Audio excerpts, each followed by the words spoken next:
Matapang ang Pilipino, Matapang tayo, kakayanin natin to. kaya natin to. Like Andres Bonifacio, He is our hero, hindi ang takbo.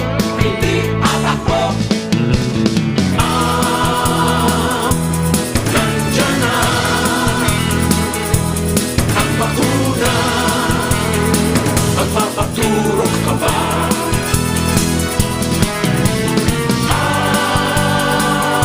Sugilin na ang pandemya. Magpapaturok ka ba? Huwag mawalan ng pag-asa, May pag-asa, malapit na ang ginhawa. may ginhawa. Mawawala ang pandemya, mawawala na rin yan. It's gonna be okay na. Okay na, okay na, okay na. Nandiyan na ang bakuna. Magpapaturok ka ba?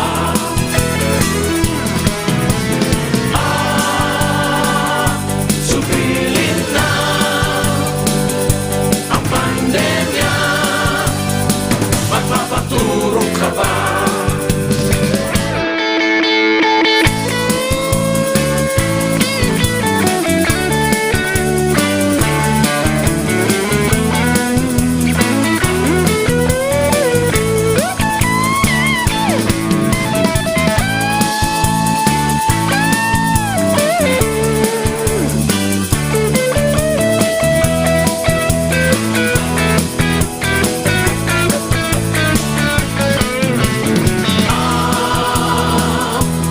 Nandiyan na ang bakuna. Magpapaturok ka ba?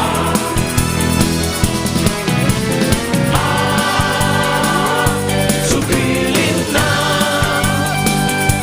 ang pandemya. Magpapaturok ka ba?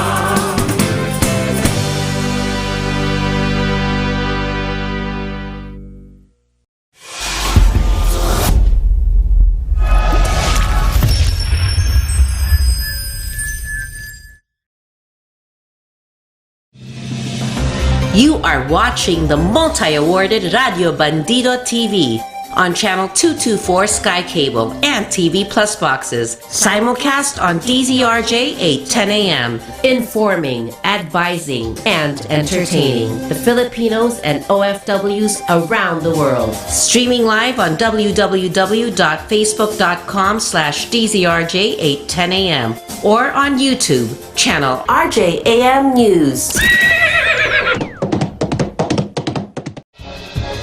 To all Teleradio Bandido viewers and listeners, you can now watch Teleradio Bandido on our new YouTube channel, RJAM News. Hit the subscribe button and like the video. Don't forget to click the bell icon so you get notified when a new video gets uploaded. Don't miss out on our dynamite lineup.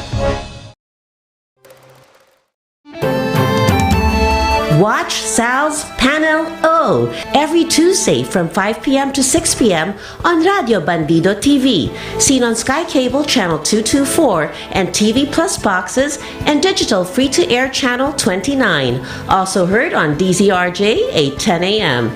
Secretary Sal PANELO and co-host PIA MORATO and other surprise guests will keep you informed about the latest news, local and foreign, discuss their views on current and pressing events, and dissect commentaries of various burning issues of the day and provide legal and social insights on a wide range of topics. You can also watch Sal's PANELO on Facebook/DZRJ 8:10 a.m. and subscribe and like and watch on YouTube, RJAM News.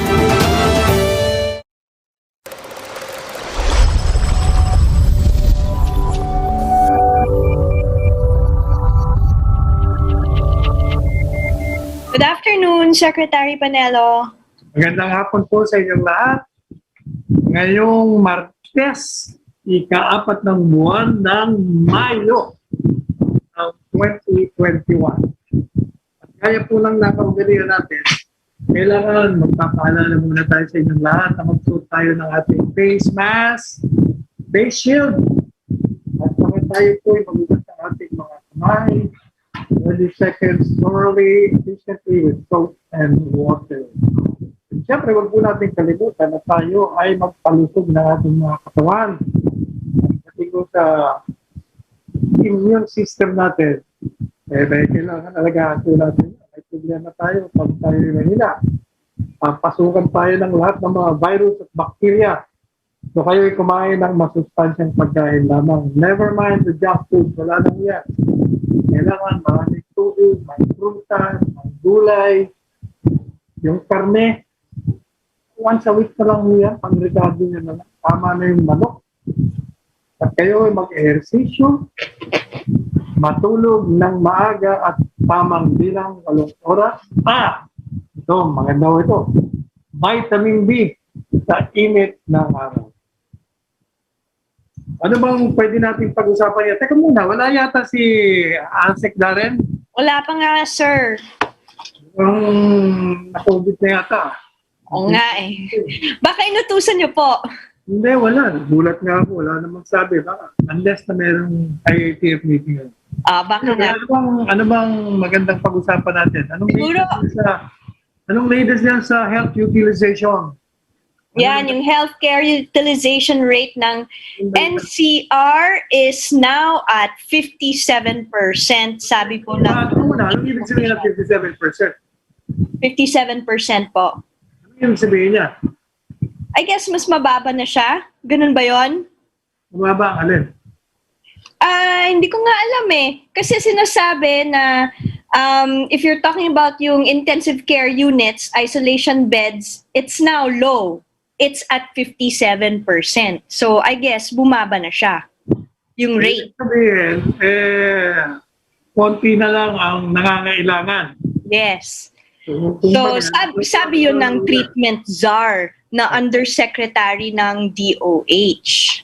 Ano pa sabi? Tapos sabi niya, as of May 2, 70% naman of the ICU beds in Metro Manila ay yun na lang ang nagagamit or yun ang nagagamit. Tapos 50% of the isolation beds were in use. 62% naman of the ward beds were occupied. Tapos 54% of the ventilators are also being used. Mababa rin pa yun? Mababa rin ba yun, sir? Teka muna. Naalala ko bigla yung Quezon City. Ikaw tagapagsalita dyan. Can you give us a rundown kung ano nangyayari dyan sa Quezon City in terms of number of COVID cases, number of deaths, number of mild, severe, kumusta na ba? Pati kayo ba maraming quarantine doon? Kumusta naman yung mga hospital nyo? Okay, at itong latest, tingnan ko lang, sir.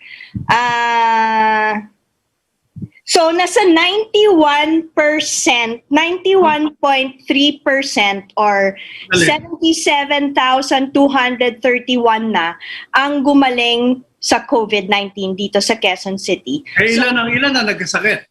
Yan gumaling.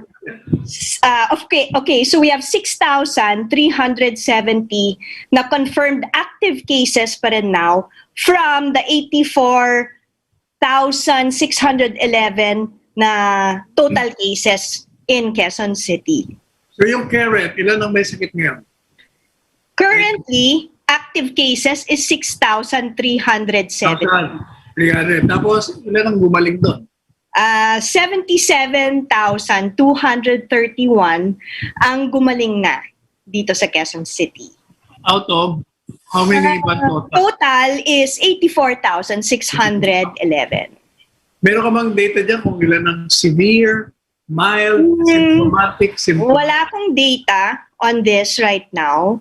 It's just that's it lang po. That's all the information that I have from our session. Well, with respect to the hospitals, With respect to the hospitals, and well, I'll have to check, pero I hope I can also give you yung mga, probably na lang, sir, yung mga special lockdown concerns. I don't have... nga pala, ano bang mga, would you know the barangay, mga granular lockdown? Yeah, we have 40 areas na sa Quezon City.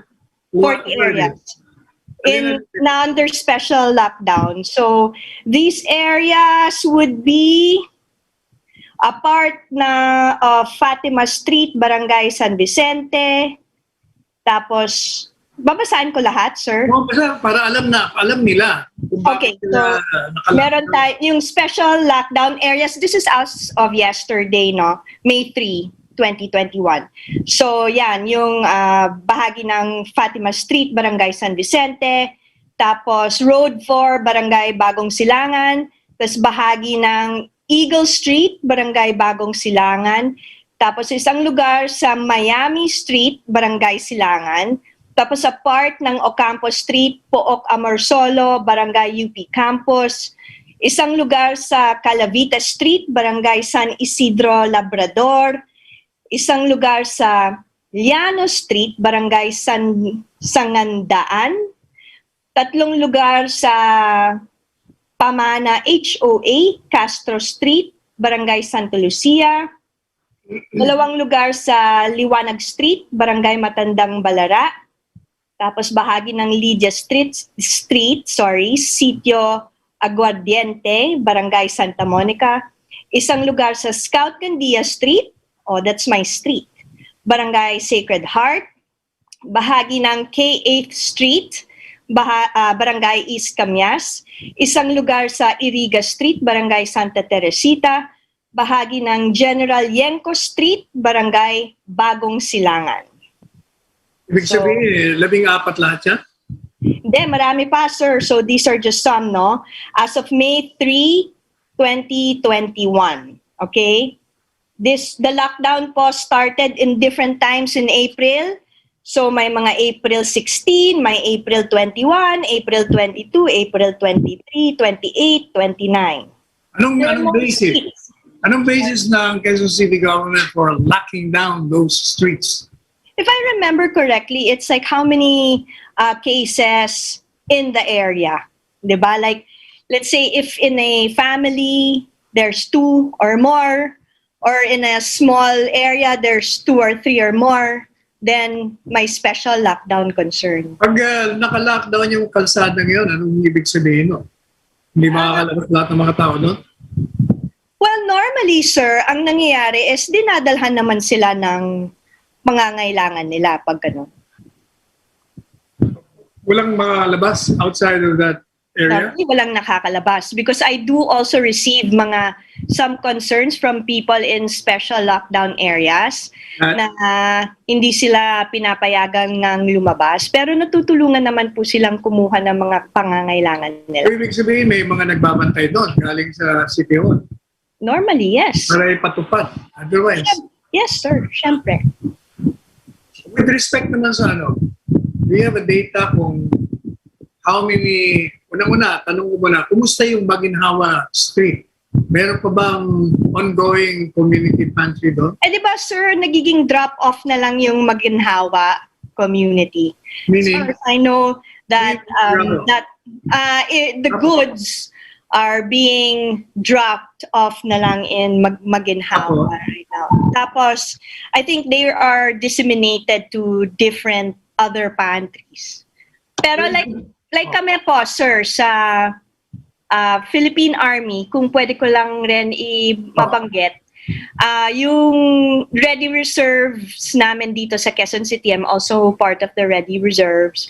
What we did was also distribute in other community pantries around Quezon City. Pero hindi na namin po actually nasama yung Maginhawa pantry kasi mukhang yan na po yung pinaka-popular. Siguro ang dami-dami na rin nilang goods. Ang ginawa namin is nagbigay na lang din kami sa mga other pantries ng supplies. Tinawag namin itong pantry replenishment. So, binigyan namin po yung ibang pantries around Quezon City ng supplies. Mga masusustansyang goods po, sir. So, Like what? Like corn, vegetables, yun ang mostly vegetables po, mga recado. Wala bang eggs yung binabibigay? Eggs, yes. Thank you for mentioning. We also gave Rice. a lot of eggs. Right, meron. Yes, also rice. About mineral water. Wala kaming nabigay na mineral water, but I do remember we gave also some soft drinks.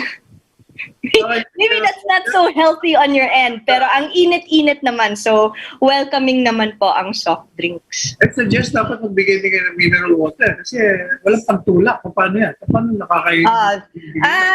Sige, sa susunod, we will give naman also mineral water. Teka muna, yung maginhawa ka mo, drop off na lang, ibig sabihin ba, wala nang pumipila doon? At this point, I know walang pipila sa maginhawa, di ba? Kasi nga nagiging drop-off na siya. Even sa news, if I understood it correctly, I think as of April 21, parang nagbibigay pa nga lang talaga sila ng supply. Can you validate that? I have to check because I have to check because that is as far as I know now about the maginhawa. Right, next question. Kasi I read one time ago, last week, na marami kayong community pantries dyan sa Quezon City. Mm-hmm. Meron ba kayong monitoring process where you can tell us now offhand kung ilan ang community pantries ongoing dyan sa Quezon City? I can give you offhand now the community pantries based on what we, the reserves, did also, sir, no? Because our discussion on this is to really go around a lot of pantries in Quezon City. So we distributed one in Palares, UP, Area 17, UP All Academic Employees Union, isa pa sa Esteban Abada Street sa Loyola, Matyaga Pantry, yung 34 Matyaga sa Pinyahan, QC. We also gave sa 148 Matatag Street, Central QC, 7th Corner Liberty Avenue, Socorro QC, 206 Kalantiao Street, Masagana QC, KH Street, Camyas QC, tapos Block 1, Kaingin, Pansol QC. Yung ba mga binabanggit mo, di ba? Kasama ka na nagpupunta ron? Kasama ka ba? No, sir. The reserves are reserves. Hindi ko malaman sana kung yung pagpunta nyo ron, merong mga nakapila doon o merong mga... Meron, sir. Actually, I also monitor it. Meron naman po nakapila, pero it's orderly. Hindi naman kasi po sila masyadong sikat din, katulad ng maginhawa, but these are also areas that needed help. Gano'ng karami yung mga inaabutan ng mga Philippine Army doon? Well, I don't know how many actually, but the total cost, is it okay to mention the total cost that we spent for that day? The total cost of vegetables na binili namin from sa bagsakan ng tawag nila doon is about 20 to 30,000 pesos. So, that's... Ang kalahatan na yun, total yun. Yes, total. Yes. Kasama din yung mga dilata. Vegetables, eggs, tapos yun nga nabanggit ko, mga soft drinks rin. Nabigay kami ng soft drinks. Kumusta naman water. Kumusta ang ginagawa ni Mayor Joy kaugnay dito sa coordination with the organizers?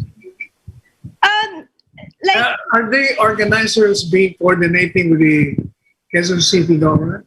I'm sorry, sir, are they? Coordinate ba sila yung mga nag-organize? Yes, sir. Katulad po ng Maginhawa, yung coordinator ng Maginhawa. If you will remember, was that 2 weeks ago? The coordinator herself with our mayor and also the rest of the Quezon City Council, if I remember correctly, gathered so that they can talk about the proper protocols that are needed. Because as you know, these organizers also requested kasi that they be the ones to also remind on the protocols. So some of the protocols that they put in order when they spoke with the mayor was sila na po yung magsasabi kung hindi nakasuot ng, halimbawa kung hindi po nakasuot ng face shield or ng face mask, hindi po sila mabibigyan. Parang ganon.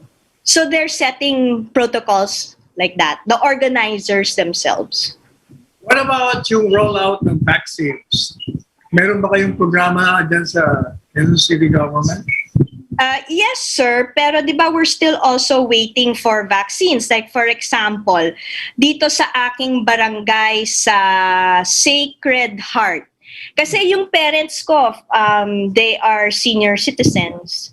So I'm trying to get them also vaccinated as soon as they can. Anyway, priority list po sila. But in our barangay, as of today, kasi chinek ko rin today, which is Barangay Sacred Heart, wala po kasing vaccines pa na dumadating. But our barangay naman tells us that we will be informed when the vaccines come.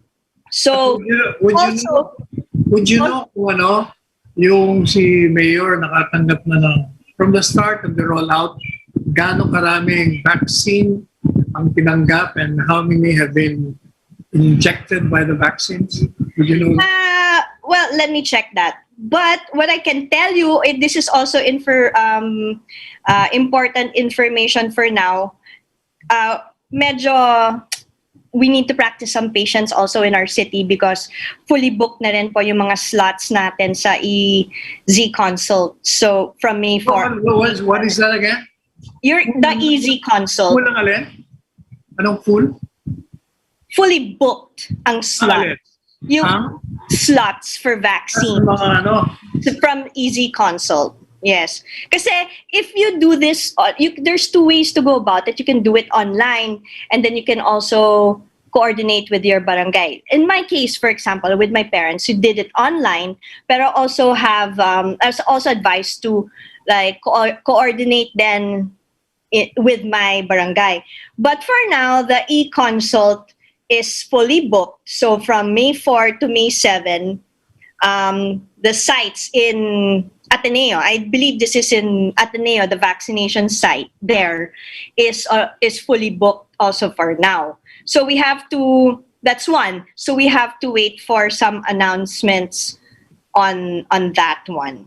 In terms of how many people have been vaccinated, I have to get back to you on that one. But I know I have data on that. I just don't remember. Perlis ba, ilan na nabakunahan sa Quezon City? I don't... First, ilan ang population ng Quezon City? Well, hindi po ba mga 2.8 million?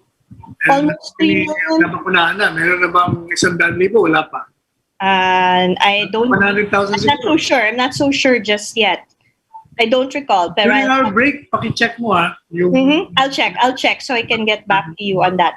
Pero sir, if I can also mention yung sa Quezon City, because what's exciting is that we also have this Grow QC. So I don't know if you heard that we have yung kusina ng QC. So we also go around and we give of course food, especially those who are under special concern lockdown. So it's mobile kitchen, QC mobile kitchen, and we give about merienda to 2,000 Q citizens actually. We did that yesterday also. Saan yung... We went to Payatas, Barangay Payatas. Yesterday was Barangay Payatas. So this is the Grow QC Mobile Kitchen. And it's the nutrition feeding program, which is a project naman. Ever since Mayor Joy had this project Ano also. naman ang pinapakain niyo? Healthy food, like I know the last time, it's made out of malunggay, kalabasa, diba? It's made out of our own produce here in Quezon City. Because if you will know the Mayor Joy, even before she was mayor, she always had this program called the Urban Farming Program. So What is that urban farming na tinatawag? urban farming is we grow our own produce here in the city, right? So sometimes also there are certain lands that can be used by people to be able to also help in growing produce here in an highly urbanized city. Right now, how many urban farming I'll areas have we to check also that data. When we go on break, I'll check. So, ongoing yan. Yes, ever since po. It's been for... Pero ang binibigay nyo, mga seeds. Yes. Siguro. Yes, like for example, like again with us, kasi the ready reserves, for example, we make tools in order for people to plant and grow their own produce, also let's say in their own backyards here in Quezon City. So apart from that, the Quezon City government also supplies us with seeds, and then we also help the communities in the barangays to grow their own produce in their backyards. Kasi what we want kasi for food security also is we want our own people here in Quezon City to have their own stock of food, right? In the public schools before, even prior to Mayor Joy being mayor, we would actually get seeds or receive seeds in the public schools. Tapos our public school teachers would actually plant them in the backyard of the public schools, right? And then when they harvest it, hati-hati po sila yung mga public school teachers. Nakakatuwa nga po because I see them then partitioning mga eggplant, mga ganyan. Magaling nga sila, they have green thumbs. So, but that's an ongoing program ever since.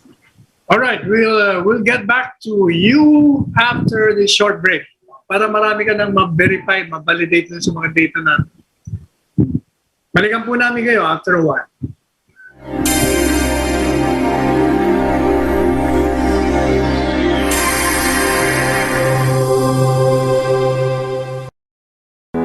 Education Radio, hosted by Pia Morato, is on Saturdays from 8 a.m. to 9 a.m. on Teleradio Bandido, Channel 224 Sky Cable, TV Plus boxes, digital free-to-air Channel 29, Facebook.com/DZRJ 8:10 a.m., and YouTube channel RJAM News. This brings service to all educators and learners of every age. The program guests include secretaries, dignitaries, ambassadors, lawmakers, professors, volunteers, and heroes, all dedicated to contribute to this valuable advocacy.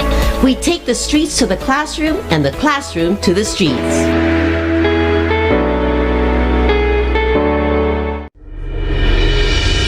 May problema ka ba sa asawa, kaibigan, katrabaho, boss o negosyo? Tanong mo, sagot nila attorney. Mag-PM lang ng inyong problema at sasagutin iyan live ng abogado ng bayan na sina Attorney Nikki De Vega at Attorney Carlo Nicolas. Libreng payo ng abogado mula kina Attorney Nikki at Attorney Carlo. Ang Buhay at Batas ay isang programa na nagsasanib ng samut-saring mukha ng buhay at iba't ibang aspekto ng batas. Sabi nga nila, ang buhay ay parang batas. Paminsan mahirap, pero may abogadong tutulong sa iyo. Watch them every Tuesday from 12 noon to 1 p.m. on Teleradio Bandido, Channel 224 Sky Cable, free-to-air Channel 29, TV Plus boxes, DZRJ 8:10 a.m., Facebook.com/DZRJ 8:10 a.m. or on YouTube channel RJAM News. Double R is now at Radio Bandido, an informative program that tackles all issues concerning all walks of life, delivering hottest issues and events, with health consultations on air and a lot more, with your host veteran newsman Ricky Sunga and master entrepreneur Ruel So. Double R sa Radio Bandido every Saturday from 10 to 11 a.m. You can catch Double R on DZRJ 8:10 a.m., Radio Bandido TV Channel 224, TV Plus boxes, and streaming live on Facebook/DZRJ 8:10 a.m. and YouTube channel RJAM News. Issue 101. Listen to the hottest and the latest. Your one-stop news information program. Issue 101. Discussion, interviews, opinion. Straight to the point analysis and interviews with the newsmakers and the Philippines' who's who in politics, public service, and the likes. Anchored by Johnny Gomez with Philippine Red Cross Governor Corazon Alma de Leon. Issue 101. Mondays through Fridays, 9 a.m. to 10 a.m. in the morning. On Teleradio Bandido, Channel 224 Sky Cable, TV Plus boxes, digital free-to-air Channel 29, Facebook.com/DZRJ 810 a.m. and YouTube channel RJAM News. Watch Sal's Panel O every Tuesday from 5 p.m. to 6 p.m. on Radio Bandido TV, seen on Sky Cable Channel 224 and TV Plus boxes and digital free-to-air Channel 29. Also heard on DZRJ 810 a.m. Secretary Sal PANELO and co-host PIA MORATO and other surprise guests will keep you informed about the latest news, local and foreign, discuss their views on current and pressing events, and dissect commentaries of various burning issues of the day and provide legal and social insights on a wide range of topics. You can also watch Sal's Panel O on Facebook/DZRJ 810 a.m. and subscribe and like and watch on YouTube RJAM News.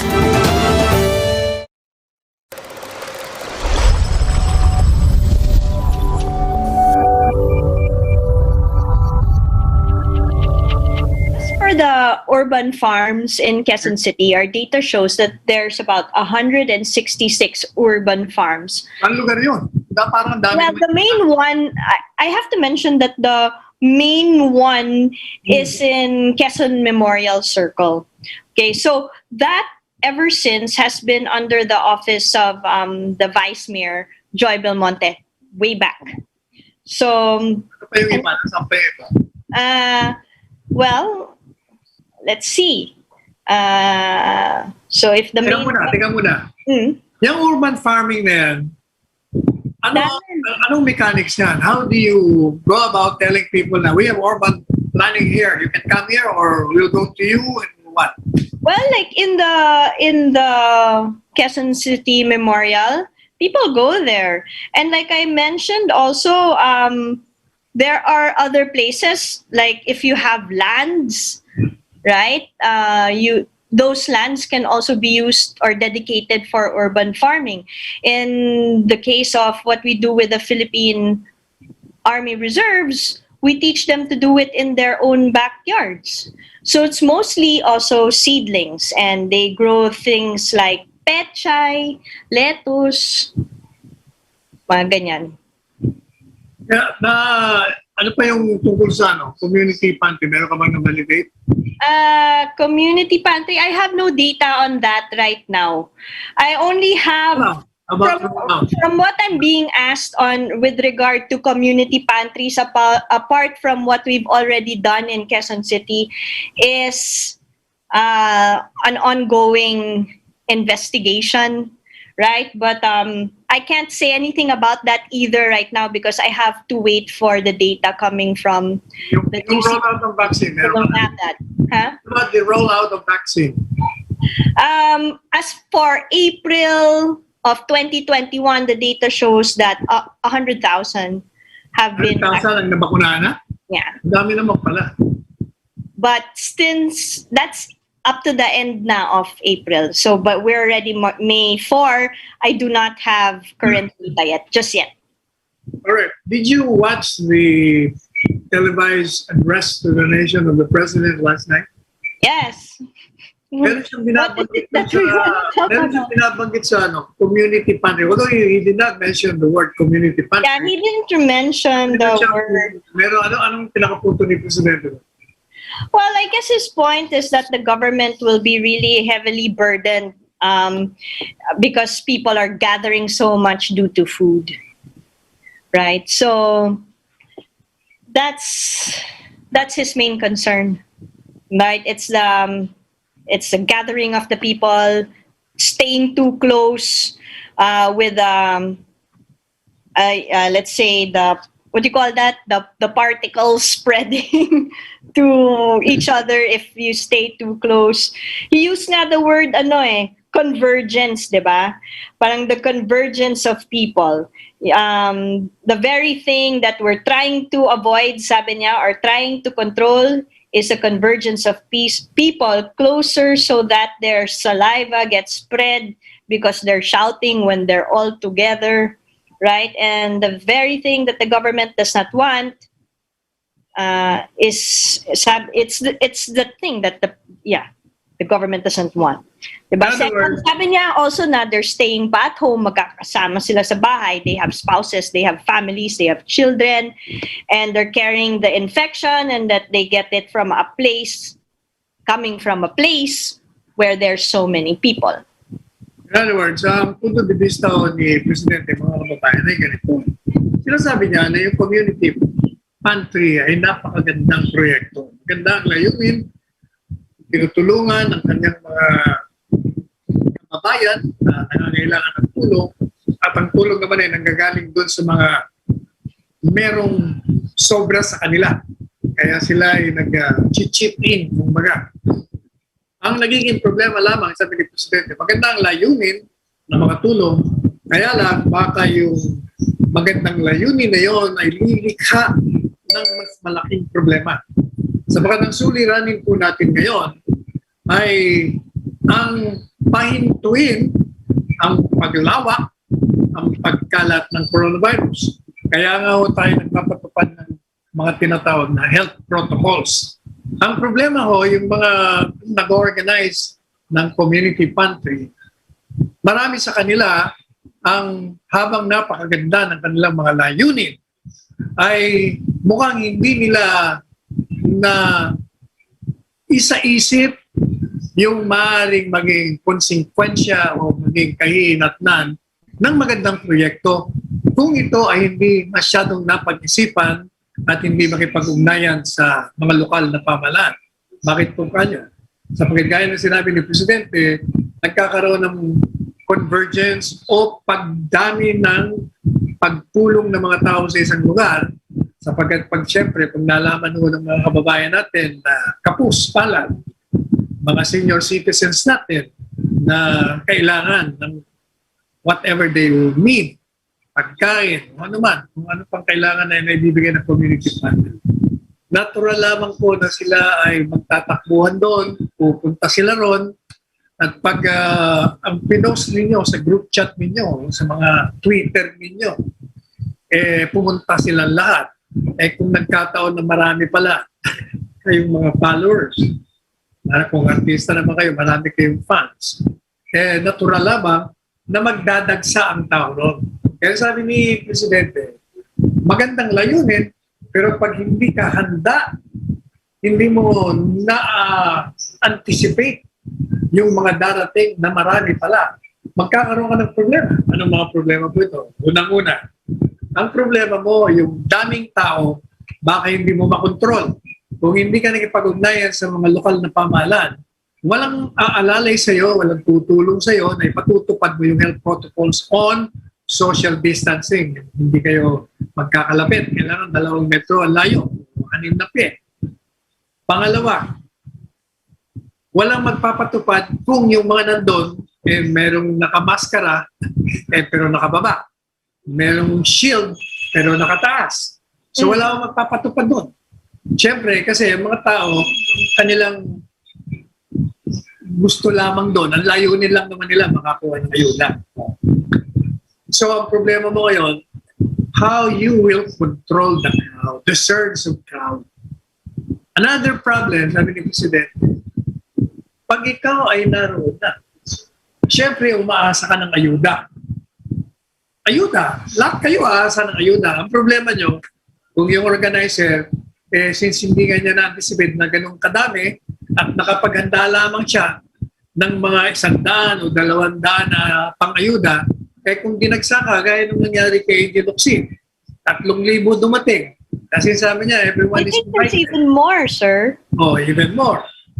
The point is, hindi niya inaasahan. One, hindi siya nag-coordinate. So nagkaroon ng problema sa crowd control. sa social distancing. Number 3, ito, mas masakit pa ito. Kasi ang ganda na ng layunin mo, uuwi ng marami ang magagalit. Bakit magagalit? Kung 300 lamang ang pang-ayuda mo, 3,000 dumating. Meron kang 2,700 ang aalis doon, nasasamaan loob sa iyo. O di lalo nagka-problema. So maliban pa sa nagalit na sila, naging vulnerable pa sila na magkahawaan. Dahil siyempre, when emotions run high, ang iba sa kanila, siyempre, nagagalit na yan. Kung ano-ano na sinasabi. Sabi nga ni Presidente, yung mga laway niyo, maglalabasan niya, lalo na kung galit.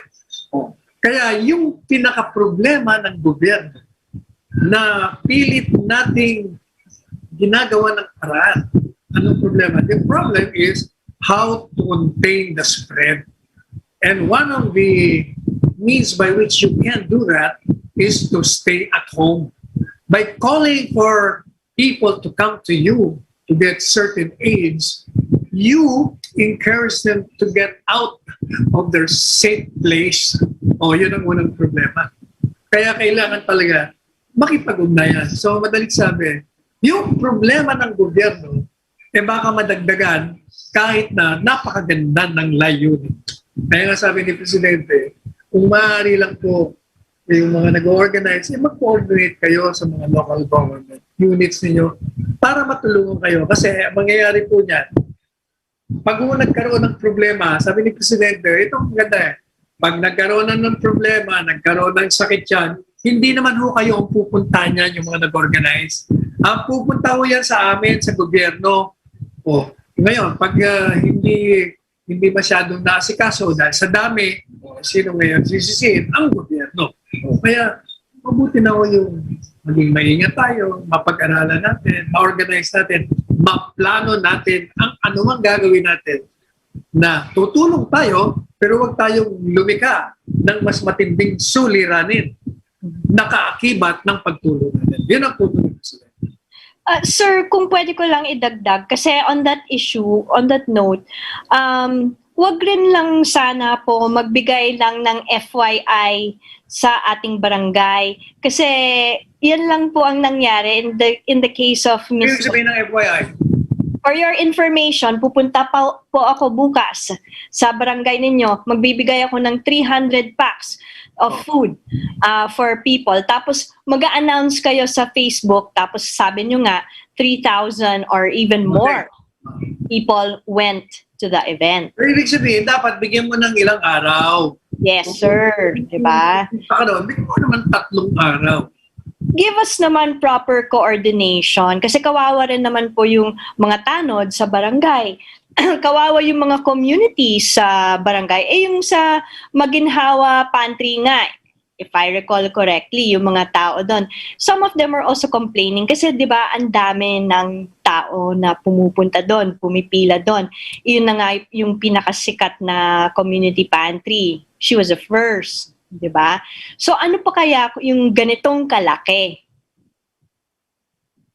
Ako naman, ang akin naman doon, sa sinabi mo, kailangan yung lahat ng barangay, at any moment's notice, ay ready sila. Madalit sabi, nagkaroon na sila ng aral. So dapat, they should be ready now. Yes, that's Pero true. I agree also. Tumawag ngayon, the following day, pupunta na, kailangan ready na kayo. Alam mo, kaya ko nasabi yan. Meron kaming mga pinuntahan. Magbibigay lang ako ng dalawang lugar. Isa sa Dasmariñas. Yung pangalawa ay dun sa kami galing sa Muntinlupa. Yung mga yon, tinawagan ko ang mayor ng Dasmariñas the afternoon before the distribution of relief goods the following lunchtime. Ganon din ang Muntinlupa, ganon. The same. Afternoon ko sila tinawagan. And yet, when I arrived there, ready na sila. Yung mga upuan, ilang rows yun. At nandun na sila nakaupo. Kompleto na. Madaling sabi, kahit na ilang sandali lamang yung notice mo, kung ready ka na from the very start, hindi magiging tuloy. Yun lang ang punto ko. Kaya sabi ko nga, dapat lahat ng barangay kapitan, for that matter, lahat ng mga city mayors and municipal mayors, they should already anticipate na may mga mangyayaring ganyan.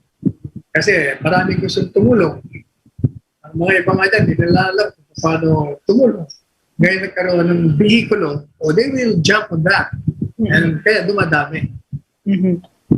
Yeah, that's also true. What can you say also about the different types of pantries? Like kung matanong ko sa inyo, kasi napanood ko kayo sa inyong show kahapon na yung Counterpoint. Ivermectin pantry. Yung alam mo, ako naman, excuse me, yung ginawa ni Congressman Defensor at ni Congressman Marcoleta. Okay lang po ba yon? Sa akin, they've been moved by noble intentions. Congressman Defensor, as far as he's concerned, he took it when he got the virus. And he felt that by reason of that taking of ivermectin, he got well. Yeah. So meron siyang personal na karanasan. Meron siyang personal testimony. Kaya yun naman si Congressman Marcoleta, siguro yun din ang nangyari sa kanya or narinig niya sa iba. O kaya yung dalawa naman, dahil lang napag-aralan nila, dahil nagbabasa rin sila ng mga research. Ngayon sa kanila, meron naman mga trials na nagpapakita, kung yung mga personal tributes, anecdotes ng mga taong gumamit. Makakabuti. At ang mahalaga sa dalawa, mura pala itong ivermectin. Sabi niya, magkano lang ba ito? 30 piso? 35 pesos? O less? Samantalang sabi niya, yung Remdesivir ba yun? Napakamahal. Yung pang mga gamot, yung inabot kay Presidente Era, milyon yata. So madali sabi ng dalawa, ba't hindi na lang ito? Ang punto naman ng FDA, teka muna. Alam nyo, hindi pa kumpleto yung clinical trials niya. At meron ding mga side effects siya, adverse. Kaya huwag tayo magmadali. Meanwhile, ang problema naman sa FDA, medyo sa tingin ko nag-cave in sa pressure. Kasi maraming nagpe-pressure Pinayagan nila yung isang ospital lang for compassionate use. Ngayon, naging 3. O kaya ngayon, ang ginagamit ulit. Pwede naman palang compassionate use. Ba't di na natin ibigay lahat yan? Kaya ako naman, ang akin dyan, after all, si Presidente naman, nag-utos na. Sabi niya, mag-conduct kayo ng clinical trial sa ivermectin. Kung yan lumalabas sa inyong pagsusuri, yan baka kagamot talaga, ibigay natin sa tao. But meanwhile, nawala pa, siguro medyo cambio muna tayo ng konti. Hayaan muna natin yung mga scientists, mga doktor, yung may tungkulin na pag-aralan niya, nagawin muna nila ang kanilang trabaho. And then nantayin natin. Kung meron na silang green light, di go tayo. Pero kung red light, di stop tayo. Yan ang magandang dapat attitude niya. But I will not condemn the two for doing that. Because as I said, they're moved by noble intentions. At nangyari sa kanila. Kaya feeling nila, nangyari sa amin. Gusto kong i-share naman sa inyo. What about the President Duterte's jab? By the way, now that you mention it, alam niyo si Presidente Duterte, kung matatandaan niyo, ever since sinasabi niya na nung, di ba, nagkaroon tayo ng pandemya, and then lumabas na marami ng ginagawang bakuna. Kaya as early as several months ago, sinabi niya, ako ang unang magpapabakuna. Pero sabi naman ng mga tao, Mr. President, huwag naman. Paano kung delikado yung bakunang yan? Di pa natin alam. Ang dami pang undergoing clinical trials. Kailangan kami muna bago kayo. Pero si Presidente, gusto talagang siya mauna. Pero dahil may mga doktor siya, sabi sa kanya, teka muna, relax ka lang. Huwag muna, Mr. President.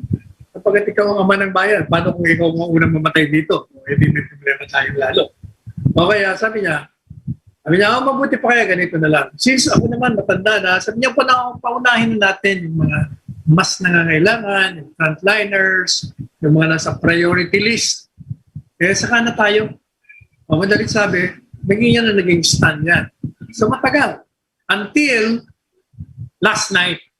Kaya sabi sa kanya ng mga doktor, Mr. President, pwede na kayo magpapakita. Mukhang okay na, dumating na yung Sinopharm, na kasi yung, alam mo yung Sinopharm, yung unang bulto niyan, ay ginamit ng mga PSG. Pagkatapos, ang pagkakalam ko, galing kay Dr. Santi Gutierrez, ang medical director ng hospital dyan sa Malacanang. Nagsumiti sila ng application for a compassionate use nung mahigit ng isang buwan at nabigyan daw sila ng FDA. May dumating na mga bago ngayong bakuna ng Sinopharm. At since meron ng no signal ang mga doktor ni Presidente, binakunahan na siya. Tanong, bakit siya nagpabakuna? May nagtatanong, bakit naman ngayon lang? Ngayon lang kasi nga, unang-una, walang go signal yung mga doktor. Pangalawa, gusto niya mauna sana yung mas nangangailangan sa kanya. Pangatlo, nung malaman niya na meron pa rin ng mga hindi masyadong bilib, hindi masyadong hanga sa bakuna. Kaya sabi niya, kailangan siguro pakita ko na ako mismong presidente ay hindi natatakot sa bakuna at may tiwala ako sa bakuna na ito'y magandang kalasag laban sa coronavirus. Kaya nagpaturok siya kahapon. Yun ang kagandahan. No? Pero sabi ni Presidente, kahit nga nagpaturok na siya ng bakuna, kaya talagang wala rin makakapagsabi kung talagang ligtas na ligtas ka na. Kasi, di ba, may mga nabakunahan na, nagkakaroon pa ng coronavirus. Ang kagandahan lang, kahit na sila magka-virus, hindi sila namamatay. Di ba, Secretary del Health sana. Na COVID, pero nabakunahan niya. Yung mga PSG, 126 yata sa kanila nag-COVID, nabakunahan na yan. Pero hanggang ngayon, buhay naman sila. Yun naman ang kagandahan. Kaya lang, ang problema yata, ang tingin ko dyan, kung maselan ang iyong karamdaman, yung comorbidity mo. Palagay ko, kahit nabakunahan ka, pag hindi ka naging maingat, may delikado ka pa rin. Kaya, nasa atin pa rin ang pag-iingat. Sabi nga, nasa tao ang gawa, nasa Diyos ang awa. Magdarasal po tayo, naalagaan tayo ng Diyos. Pero reckless naman tayo, hindi tayo nagsusuot ng mask, walang shield, walang mangyayari sa atin. Mag-ingat pa rin tayo. Okay, next sir, next commentary kasi we have only a few minutes left na lang. Ilang minuto pa ba tayo? Mga 2 minutes. Last na po. President Duterte's message on to mass media for Press Freedom Day. Nako, alam mo yung press freedom na yan. Ginagamit laban sa kanila. Pero isa lang ang masasabi ko, this country has the freest press freedom. Lahat yata ng putik itinapon sa kanya. Lahat ng akusasyon tinapon sa kanya. Ng maraming tao, ng mga kritiko, politiko, mga periodista, kolumnista. Pero nungka na nagdemanda si Presidente ng libel o cyber libel, whatever kind of libel, wala siyang dinidemanda. Pangalawa, siya pa ay nag-i-encourage sa kanila, magsalita kayo, okay lang sa akin mag-criticize, pero kailangan naman yung basis niyo totoo. Huwag naman disinformation. Huwag naman fake news. Kaya, yung sinasabi nila, hindi, pinasarado mo ABS-CBN. Si Reza, pinakulong mo. Ganun din si Laila de Lima. Hindi po totoo lahat yan. Walang kinalaman si Presidente dyan. Ibang ahensya, ibang sangay ng gobyerno ang involved yan at hindi si Presidente. Magpaalam ka na at wala na tayo. Okay, maraming salamat Secretary Panelo, to all our listeners and viewers. Thank you Secretary for giving me the chance also to talk more about Quezon City. I hope we can do that more often. Alright, saka bigyan mo ng mas maraming figures, data para yung mga taong nakikinig sa iyo, sa Quezon City, alam nila kung anong nangyayari sa inyo. Sure. Okay. Till next time. Pansamantala po, ito po ang inyong lingkod, Salvador Panelo, nagpapaalam hanggang sa Martes na muli, alas 5 hanggang alas 6 ng gabi. At nagsasabi sa inyo, magsuot po kayo ng face mask at ng inyong mga face shield. At pag kayo po ay nasa labas na, ay huwag niyo pong igaganon itong face shield niyo. Huwag niyo ibababa ito. Panatilihin niyo lang po. Gaya ng nakikita niyo kay Miss PIA. And siguraduhin nyo lang po, mag-observe kayo ng social distance of 2 meters or 6 feet and keep on washing your hands every opportunity you have with soap and water. And syempre, huwag nyo kalilimutan yung kalusugan ng katawan nyo. Naku, exercise kayo. Matulog kayo ng tamang oras at 8 oras sa isang araw. Ano pa? Magpainit Kumain na. Magpainito kayo, vitamin D, kumain kayo ng gulay, masustansya lang. Yun ang gulay, yung mga prutas, uminom kayo ng maraming tubig. At syempre, when you wake up in the morning, after sleeping at night, be sure you don't forget the God that created all of us. Let's thank this God for giving us our lives, for extending our lives, for providing us food on the table every day, and for guiding us to the right path. At saka, wag muna natin kalimutan, magdasal din tayo na tapusin na itong pagdadalamhati ng bansa at ng mundo. At patigilin niya na itong virus na ito magkaroon ng isang milagro na biglang out of the blue na wala. Let us tread the path of roses and let us go beyond the path of thorns. Magmahalan tayo, and Miss Pia and I love you. You. Oh.